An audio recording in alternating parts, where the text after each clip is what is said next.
Hello दोस्तों, स्वागत है आपका अपना यूट्यूब चैनल इक्वल बोर्ड पर। आज की इस वीडियो में हम लोग पढ़ने वाले हैं मैथ का चैप्टर 1, जो कि चैप्टर का नाम है वास्तविक संख्या, और आज इसका हम लोग ऑब्जेक्टिव का रिवीजन करने वाले हैं। यदि आप चैप्टर 1 का अच्छी तरह से क्वेश्चन को रिवीजन कर लिए हैं तो आज की इस वीडियो में आपको जितना ऑब्जेक्टिव बताया जाएगा उसी में से बोर्ड एग्ज़ाम में देखने को मिलेगा। तो आप लोग वीडियो को अंत तक जरूर से देखिएगा और वास्तविक संख्या का जितना ऑब्जेक्टिव है आप लोग उसको पूरा तरह से रिवीजन कर लीजिएगा। और इस वीडियो में जितना क्वेश्चन दिया गया है यदि आप उसे रिवीजन कर लेते हैं तो आपको बोर्ड एग्ज़ाम में यही सब क्वेश्चन देखने को मिलेगा। तो चलिए वीडियो को शुरू करते हैं। तो सबसे पहला क्वेश्चन दिया हुआ है कि निम्न में से कौन सबसे छोटी प्राकृतिक संख्या है। तो इसमें क्या बोल रहा है कि सबसे छोटी प्राकृतिक संख्या। तो सबसे छोटी प्राकृतिक संख्या क्या हो जाएगा। तो प्राकृतिक संख्या कहाँ से शुरू होता है। तो प्राकृतिक संख्या 1 से शुरू होता है, 1 से लेकर अनंत तक। तो सबसे छोटी प्राकृतिक संख्या क्या हो जाएगा। तो इसका आंसर हो जाएगा 1, यानी कि 1 का बी आंसर, 1 का बी आंसर। चलिए दूसरा क्वेश्चन देखते हैं, आगे बढ़ते हैं। दूसरा क्वेश्चन दिया हुआ है यदि धनात्मक पूर्णांक है तो धनात्मक विषम पूर्णांक का रूप होगा। क्या दिया है, यदि धनात्मक पूर्णांक है तो धनात्मक विषम पूर्णांक का रूप होगा। तो इसका आंसर क्या हो जाएगा। तो पहला नंबर ऑप्शन है यह तो धनात्मक पूर्णांक है, बी नंबर ऑप्शन क्या है 6q+1, सी ऑप्शन क्या है 6q+2 और डी ऑप्शन है 6q+4। तो इसका विषम पूर्णांक क्या हो जाएगा। तो इसका विषम पूर्णांक हो जाएगा बी ऑप्शन, यानी कि 6q+1 और 6q+2 और 6q+4 ये सब क्या हो जाएगा। तो धनात्मक सम पूर्णांक हो जाएगा और 6q भी धनात्मक सम पूर्णांक हो जाएगा। तो 2 का आंसर क्या हो जाएगा। तो 2 का बी आंसर हो जाएगा। चलिए आगे क्वेश्चन की ओर देखते हैं। आगे क्वेश्चन दिया हुआ यदि दो संख्याओं का गुणनफल 2166 है एवं उनका मौसा 19 है तो इनका लौसा होगा। यानी कि बोल रहा है कि दो संख्याओं का गुणनफल हमें दे दिया गया है और उनका मौसा भी हमें दे दिया गया है, तो उनका हमें क्या कर रहा है। तो लौसा निकालने के लिए बोल रहा है। तो आप लोग पढ़े होंगे फार्मूला लौसा बराबर फार्मूला पढ़े होंगे। क्या होता है। तो पहली संख्या गुना दूसरी संख्या बटे मौसा होता है। तो पहली संख्या कितना है, यानी कि a गुना b बटे मौसा, ये इसका फार्मूला हो जाएगा। लौसा का ये फार्मूला हो जाएगा। तो हम इसी फार्मूला पर बिठाते हैं। तो इसका फार्मूला हो गया a गुना b बटे मौसा। तो हमें दोनों संख्या दे दिया गया, यानी कि दोनों संख्याओं का गुणनफल हमने दे दिया कितना 2166 बटे 19 दे दिया गया। तो इसका निकाल लेते हैं 19 से कम 19। उसके बाद फिर इसमें 2 चला गया तो 19 से कम 19 और इसमें कितना गया 7 चला गया, क्योंकि 19 से कम 19 हो गया तो 2 इसमें चला गया तो 26 हो गया। तो फिर 19 से कम 19 इधर 7, तो 19 चौक 76 हो जाएगा। तो यानी कि इसका आंसर कितना हो जाएगा। तो इसका आंसर हो जाएगा 104। कितना 104 हो जाएगा। तो इसका आंसर क्या हो जाएगा। तो इसका आंसर हो जाएगा 114, 3 का बी आंसर हो जाएगा। चलिए अगला क्वेश्चन देखते हैं। अगला क्वेश्चन दिया हुआ कि यदि m एक धनात्मक पूर्णांक है तो धनात्मक विषम पूर्णांक का रूप होगा। तो इसमें क्या हो जाएगा। तो इसमें यह सम धनात्मक पूर्णांक हो जाएगा, यह भी धनात्मक सम पूर्णांक हो जाएगा। लेकिन सी जो ऑप्शन दिया हुआ 4m+1 यह धनात्मक विषम पूर्णांक हो जाएगा, यानी कि 4 का आंसर क्या हो जाएगा। तो 4 का आंसर हो जाएगा सी, 4m+1। चलिए 5वां नंबर क्वेश्चन देखते हैं। 5वां नंबर क्वेश्चन दिया हुआ कि 45 तथा 60 का हमें मौसा निकालना है, यानी कि 45 तथा 60 का मौसा होगा। तो इसे भी बनाते हैं। तो क्या दिया हुआ 45 और 60 का। तो 45 और 60 का हमें मौसा निकालना है। तो 45 एक बार में कटेगा, क्योंकि 45 से 2 बार गुना करेंगे तो कितना आ जाएगा 90 आ जाएगा। तो यहाँ 60 से हमें कम लाना है, या तो 60 के बराबर आना है या तो 60 से कम आना है, ज़्यादा नहीं। तो 45 से कम 45 हो जाएगा। तो कितना आ जाएगा। तो 15 आ जाएगा। 5 उसमें 5 में से चल गया 1, उसके बाद 45 कितना बार में। तो 3 बार में, तो 45 आ गया। जो जिससे अब हम लास्ट में जिससे अब हम भाग दिए थे तो वही हमारा क्या हो जाएगा, तो 900 हो जाएगा, यानी कि 15 हमारा क्या हो जाएगा, तो 900 हो जाएगा। तो इसका आंसर क्या हो जाएगा, तो 5 का सी हो जाएगा, 5 का सी आंसर। चलिए अगला क्वेश्चन 144 6 नंबर देखते हैं। 6 नंबर क्वेश्चन दिया हो कि 144 के अभाज्य गुणनखंड में 2 का घातांक है, यानी कि 2 का घात कितना है 144, तो इसका अभाज्य गुणनखंड निकालते हैं। 144 क्या बोल रहा है, 144 का 2 बार में कितना 7, उसके बाद कितना हो जाएगा, तो 2 हो जाएगा। अब उसके बाद फिर 2 से कितना बार में 36 बार में, फिर 2 बार में कट जाएगा कितना, तो 18, फिर 2 बार में कितना, तो 9। अब उसके बाद कटाने की ज़रूरत नहीं क्योंकि 2 का हमें घातांक पूछा है, तो 2 कितना बार आ गया, तो 1 2 3 4, यानी कि 2 का घातांक कितना है, तो 4 है। तो इसका आंसर क्या हो जाएगा, तो 2 का आंसर हो जाएगा 4, यानी कि 6 का आंसर कितना हो जाएगा, 6 का आंसर 4 हो जाएगा। चलिए अगला क्वेश्चन देखते हैं। अगला क्वेश्चन दिया हुआ है कि यूक्लिड विभाजन एल्गोरिथम 2 धनात्मक पूर्णांकों के निम्न में से किसे परिकलित करने का तकनीक है। तो हम यूक्लिड विभाजन एल्गोरिथम से हम क्या निकालते हैं, तो 900 निकालते हैं। तो इसका आंसर क्या हो जाएगा, तो इसका आंसर सी हो जाएगा 900। चलिए 8 नंबर क्वेश्चन देखते हैं। 8 नंबर क्वेश्चन दिया हुआ कि यदि ए और बी अभाज्य संख्या है तो ए और बी का लॉसव हो जाएगा, यानी कि 2 अभाज्य संख्या दिया हुआ तो ए और बी का लॉसव क्या हो जाएगा, तो ए और बी का लॉसव हो जाएगा ए बी, यानी कि ए बी हो जाएगा इसका, यानी कि 8 का बी आंसर। चलिए अगला क्वेश्चन देखते हैं। अगला क्वेश्चन दिया हुआ कि 2 परिमेय संख्याओं के बीच अधिकतम कितनी परिमेय संख्या हो सकती है। जैसे कि कोई परिमेय संख्या दे दिया, 2/3 प्लस 5/2, 2 ऐसे परिमेय संख्या दे दिया, उसके बीच बोल रहा है कि कितनी परिमेय संख्या हो सकती है, अधिकतम कितनी परिमेय संख्या होती है। तो इसे हम जब हल करेंगे तो अनंत निकल सकता है, यानी कि इसका आंसर क्या हो जाएगा, तो अनंत हो जाएगा, 9 का डी आंसर, यह अनंत परिमेय संख्या हो सकती है। चलिए अगला क्वेश्चन 10 नंबर देखते हैं। 10 नंबर क्वेश्चन दिया हुआ कि निम्नलिखित में कौन अभाज्य संख्या है, और यह प्रश्न बहुत ही ज़्यादा वीवीआई है और ऐसे प्रश्न आप लोग को बोर्ड एग्जाम में देखने को मिलेगा। तो आप लोग इसको अच्छी तरह से रिवीजन कर लीजिएगा और आभाज्य संख्या का जहाँ से जो सबसे छोटी आभाज्य संख्या है, यानी कि जैसे 2 है और उसके लेके 100 तक लेके बीच में जितना आभाज्य संख्या आता है आप लोग उसको अच्छी तरह से रिवीजन कर लीजिएगा, जिससे कि आप लोग को बोर्ड एग्जाम में कन्फ्यूजन ना हो। तो इसका आंसर क्या हो जाएगा, तो यहाँ पे क्या इसका आंसर हो जाएगा, तो निम्नलिखित में कौन आभाज्य संख्या है, तो इसका ऑप्शन देख लेते हैं। ए 15 ये नहीं होगा क्योंकि ये 3 से भी कट जाएगा, 5 से भी, जो एक और स्वयं से कटे उसे हम तो क्या कहते हैं, अभाज्य संख्या कहते हैं। जो एक एवं स्वयं से ही विभाजित हो उसे हम अभाज्य संख्या कहते हैं। तो यह 23 क्या हो जाएगा, ये सिर्फ एक और स्वयं से ही कटेगा, तो इसका आंसर क्या हो जाएगा, तो 10 का आंसर हो जाएगा बी। चलिए अगला क्वेश्चन देखते हैं। अगला क्वेश्चन दिया हुआ 11 नंबर कि सबसे छोटी अभाज्य एवं और सबसे छोटी भाज्य संख्या का गुणनफल होगा। तो आप लोग पढ़े होंगे कि सबसे छोटी अभाज्य संख्या क्या होता है, तो 4 होता है, और एवं सबसे छोटी भाज्य संख्या, तो सबसे छोटी भाज्य संख्या कितना होता है, तो वह 4 से शुरू होता है, और इसका क्या कर रहा है, तो गुणनफल बोल रहा है। तो 2 गुना 4 करेंगे तो कितना आ जाएगा, तो 8 आ जाएगा।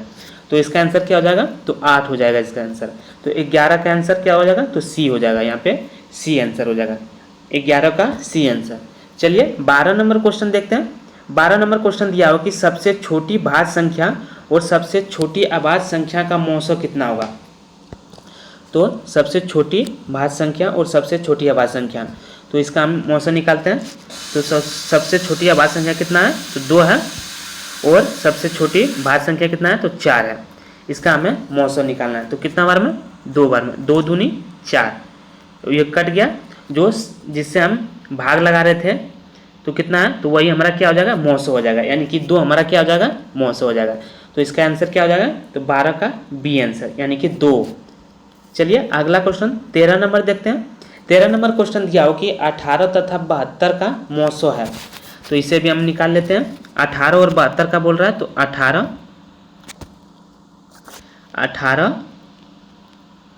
और 72 का हमें निकालने के लिए बोल रहा है मौसम। तो ये कितना बार में कट जाएगा, तो 4 बार में, 18 चौक 72, तो ये पूरा कट गया। तो हम जिससे हम भाग लगाए थे तो वो कितना आया था, तो 18, यानी कि इसका मौसो कितना हो जाएगा, तो 18 हो जाएगा। इसका आंसर क्या हो जाएगा, तो 18 हो जाएगा। 13 का ए आंसर। चलिए अगला क्वेश्चन देखते हैं। अगला क्वेश्चन दिया हुआ है कि 156 के अभाज्य गुणनखंड में 2 का घातांक कितना है। क्या बोल रहा है, 156। अब इसे भी हल करते हैं, इसका अभाज्य गुणनखंड निकालते हैं। 156 का 1 5 6, 156 का कितना बार में कटेगा, तो 2 बार में, 2 सती 14, इसमें 1 चला गया, कितना हो गया 16, तो 2 8 16, फिर 2 से कटाएंगे, कितना बार में, 2 तिया 6, इसमें 1 चला गया, कितना हो गया, तो 39 हो गया। अभी किससे कटेगा, तो 3 से कटेगा। तो इसमें क्या बोल रहा था, 2 का घातांक, क्या बोल रहा था, तो 2 का घातांक बोल रहा था। तो इसका आंसर क्या हो जाएगा, तो इसका आंसर 2 हो जाएगा, यानी कि 14 का ए आंसर हो जाएगा, क्योंकि यहाँ पे कितना है, तो 2 कितना है, तो 2 बार है, तो 2 का घातांक कितना हो जाएगा, तो 2 हो जाएगा। चलिए अब देखते हैं अगला क्वेश्चन देखते हैं। अगला क्वेश्चन 15 नंबर दिया गया है कि निम्नलिखित में कौन सा युग्म स आवाज है। तो इसका आंसर क्या हो जाएगा, तो स आवाज बोल रहा है, तो इसका आंसर क्या हो जाएगा, तो इसका आंसर हो जाएगा, आप लोग निकाल के देख लीजिएगा, तो इसका आंसर हो जाएगा 18,25। अब युग्म स आवाज है, कितना हो जाएगा, तो 18,25। चलिए अगला क्वेश्चन देखते हैं। अगला क्वेश्चन 16 नंबर दिया गया है कि वृत्ताकार पथ पर 3 धावक एक ही स्थान से दौड़ना प्रारंभ करते हैं। यहाँ पे थोड़ा मिस्टेक है, दौड़ना प्रारंभ करते हैं तो एक चक्कर लगाने में क्रमशः 2 घंटे, 4 घंटे एवं 6 घंटे समय लगाता है। तो तीनों को प्रस्थान बिंदु क्या हो जाएगा, तो प्रस्थान बिंदु पर पुनः मिलने में लगा समय होगा। तो इसका आंसर क्या हो जाएगा कि वृत्ताकार पथ पर 3 धावक एक ही स्थान से दौड़ना प्रारंभ करते हैं तो एक चक्कर लगाने में क्रमशः 2 घंटे, 4 घंटे एवं 6 घंटे समय लगाता है। तीनों का प्रस्थान बिंदु पर पुनः मिलने में लगा समय होगा। तो इसका आंसर क्या हो जाएगा, तो इसका आंसर हो जाएगा 24। आप लोग निकाल के देख लीजिए, इसमें हो जाएगा कि 2 4 6 का एलसीएम आप लोग को निकालना है। तो इसका क्या हो जाएगा आंसर, तो 24 हो जाएगा, यानी कि इसका आंसर क्या हो जाएगा 16 का डी। यहाँ पे 2 घंटे हैं तो आप लोग सही कर लिए, 24 घंटे हो जाएगा, 24 घंटे। चलिए अगला क्वेश्चन देखते हैं। अगला क्वेश्चन दिया हुआ 17 नंबर कि निम्नलिखित में से कौन यौगिक संख्या है। तो यौगिक संख्या कौन सा हो जाएगा, यौगिक संख्या बोल रहा है कि निम्न में से कौन यौगिक संख्या है। तो पहला ऑप्शन कितना दिया है, तो 11 दिया है, बी ऑप्शन 21, सी ऑप्शन 31 और डी ऑप्शन 41 दिया है। तो इसमें यौगिक संख्या क्या हो जाएगा, तो 17 का सी आंसर हो जाएगा। यौगिक संख्या इसमें चारों में से सी ऑप्शन हो जाएगा 31 हो जाएगा आंसर। चलिए अगला क्वेश्चन देखते हैं। अगला क्वेश्चन दिया हुआ 18 नंबर कि निम्न में से कौन सा परिमेय है, यानी कि 4 ऑप्शन में हमें पहचानना है कि इनमें से परिमेय संख्या कौन है। तो पहला ऑप्शन दिया हुआ √3। तो √3 क्या है, तो √3 एक अपरिमेय संख्या है। क्या है, अपरिमेय संख्या है।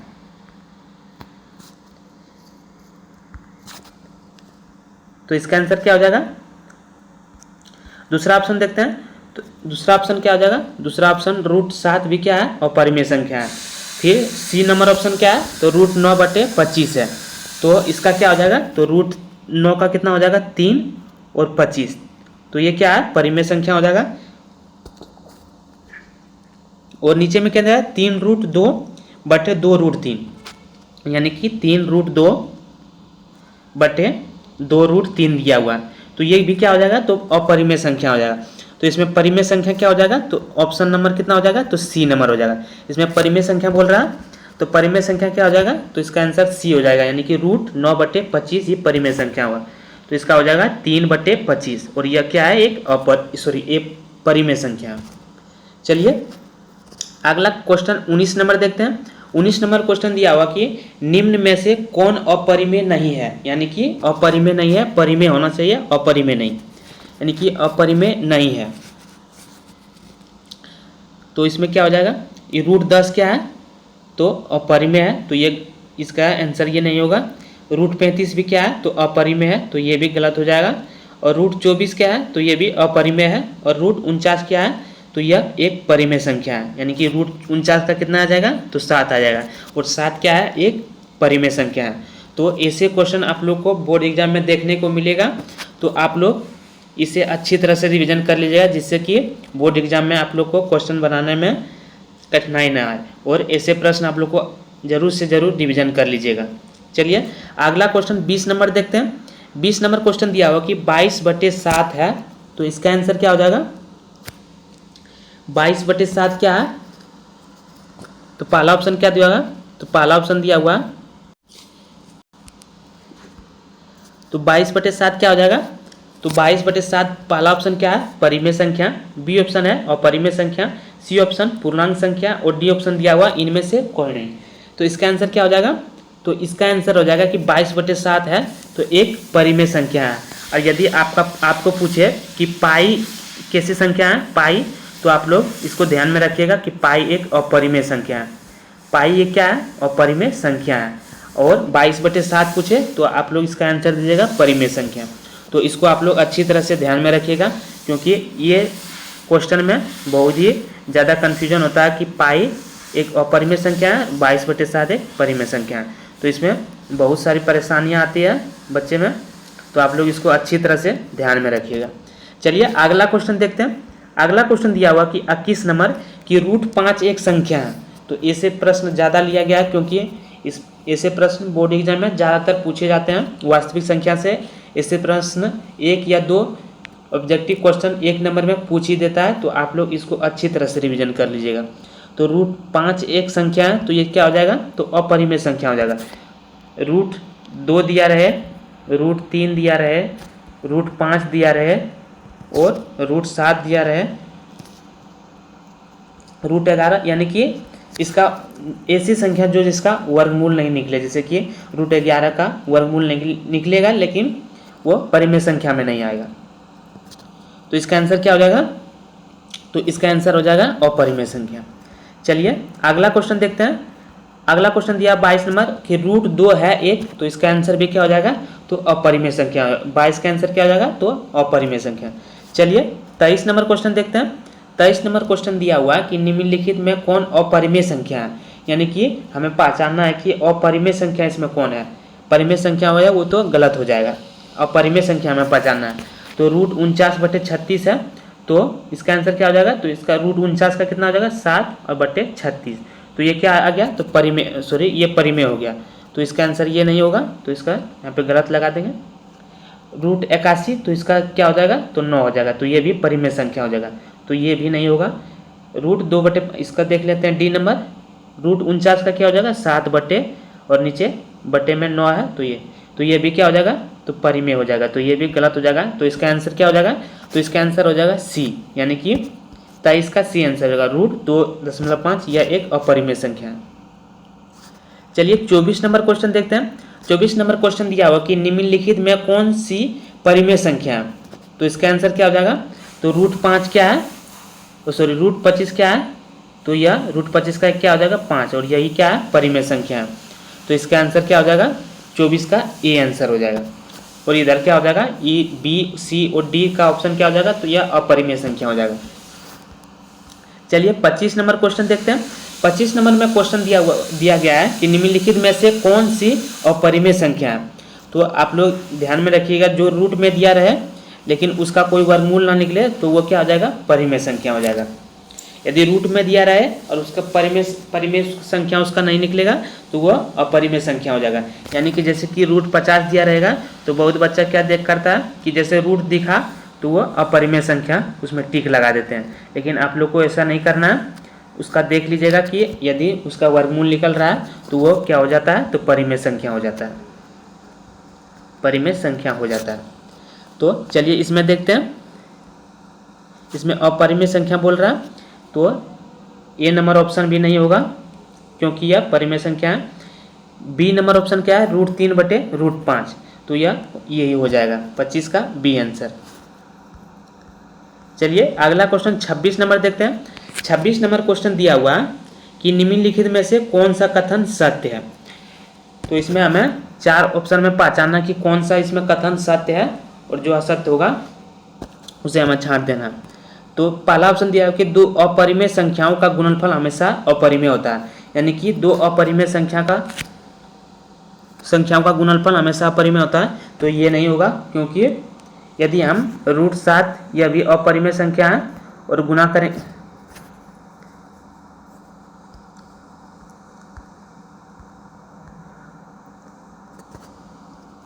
जैसे कि √7 दिया हुआ, √7 यह अपरिमेय संख्या है और फिर √7 लेते हैं तो ये भी अपरिमेय संख्या है।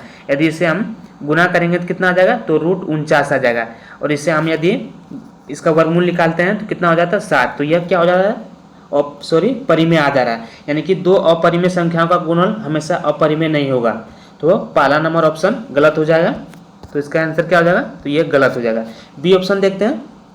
बी ऑप्शन दिया हुआ कि एक परिमेय व एक अपरिमेय संख्या का गुणनफल हमेशा अपरिमेय होता है।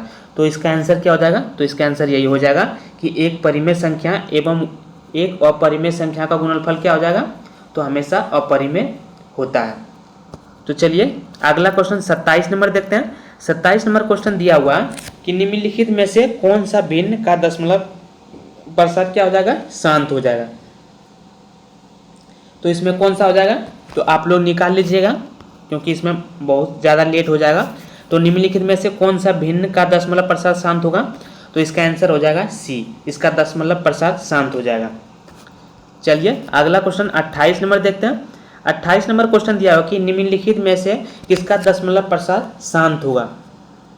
इसमें क्या बोल रहा है, तो इसमें बोल रहा है कि कौन सा दशमलव प्रतिशत शांत होगा।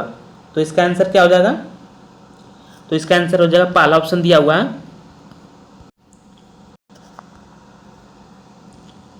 तो इसका आंसर क्या हो जाएगा, तो पहला ऑप्शन दिया हुआ 17/81, बी ऑप्शन 16/81, सी नंबर 13/45 और डी ऑप्शन दिया हुआ 19/80।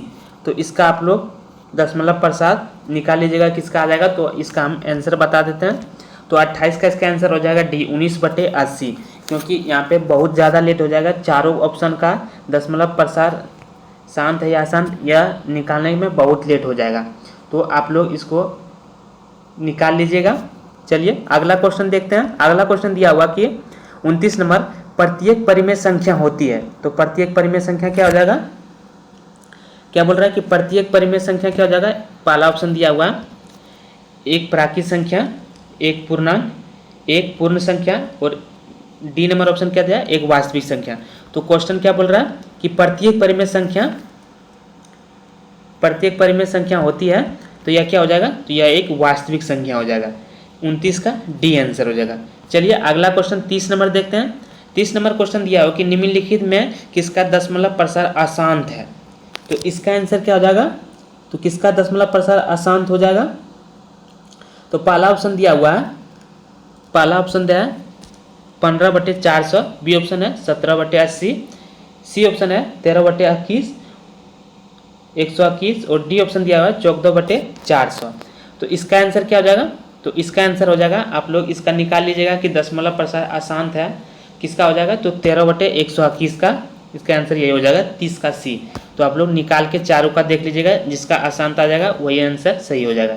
तो हम निकाल के देख लिए हैं, तो इसका आंसर क्या हो जाएगा 13/121। चलिए 31 नंबर क्वेश्चन देखते हैं। 31 नंबर क्वेश्चन दिया हो कि निम्नलिखित में किसका दशमलव प्रतिशत अशांत है। तो इसको भी आप लोग निकाल के देख लीजिएगा। तो इसका आंसर क्या हो जाएगा, पहला ऑप्शन दिया हुआ है, पहला ऑप्शन है 23/50, कितना दिया है 23/50, बी ऑप्शन है 25/1600 और सी ऑप्शन क्या है, तो 39/243 और डी ऑप्शन दिया हुआ 13/630। तो इसका आंसर क्या हो जाएगा, तो इसका आंसर हो जाएगा सी नंबर ऑप्शन, यानी कि 31 का सी 39/243। तो आप लोग इसको निकाल के देख लीजिएगा। चलिए 32 नंबर क्वेश्चन देखते हैं। 32 नंबर क्वेश्चन दिया हुआ कि 0.7 बराबर होगा, यानी कि 0.7 का यदि हम उसे हल करेंगे तो कितना आ जाएगा। तो इसे यहाँ पे हल करके देखते हैं। जैसे 0/7 दिया हुआ है, 0/7, तो तो इसे हम यदि दशमलव को यहाँ से हटा देते हैं तो यहाँ क्या हो जाएगा, तो यहाँ 1 0 हो जाएगा, 1 0। तो इसका आंसर क्या हो जाएगा, 7/10 हो जाएगा, 7/10। तो इसका आंसर क्या हो जाएगा, तो इसका आंसर हो जाएगा 32 का सी आंसर, 32 का सी।